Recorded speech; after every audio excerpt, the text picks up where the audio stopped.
Aside from questions regarding the actual appearance of a SCOBY, the most common question I get asked is what might be wrong with the tea when it's taking a long time to ferment or the SCOBYs aren't growing and multiplying. It can be hard to diagnose what's wrong with a culture without actually seeing it and without observing how the brewer is brewing the tea. However, I'll try to cover some of the possible reasons why a culture may be lagging. Reasons your culture may be struggling. First one is a thin SCOBY. When the SCOBY is young and thin, it takes longer to ferment the tea. So just be patient. As you continue to feed and care for your SCOBY, it will thicken and multiply. Another reason it may be struggling is you may have added too much sugar to the tea. When there is an excess sugar, it can actually cause the yeast in the culture to become dormant, which will slow or halt the fermentation process. Temperature is another cause of brewing issues. Temperature is very important to a culture's health, and in low temperatures, the bacteria can become dormant or die. Ideally, you should not brew in an environment that is below 20 degrees Celsius. Too high of temperature is also a problem.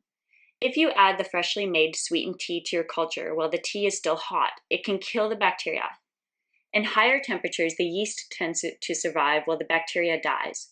This throws off the symbiotic balance of the culture. Another cause is that you may not have enough starter liquid in with your culture. You can add more starter liquid from your SCOBY hotel or from another culture to give it a boost. Poor airflow also affects the SCOBY. The bacteria in the kombucha require oxygen in order to live and ferment the tea. This is why it's important to cover your jars with a breathable filter to allow adequate airflow to the culture. Careful not to use too porous of a filter, as it can allow fruit flies access to the SCOBY. Some less common causes that can also adversely affect your culture are maybe the SCOBY was refrigerated prior to brewing.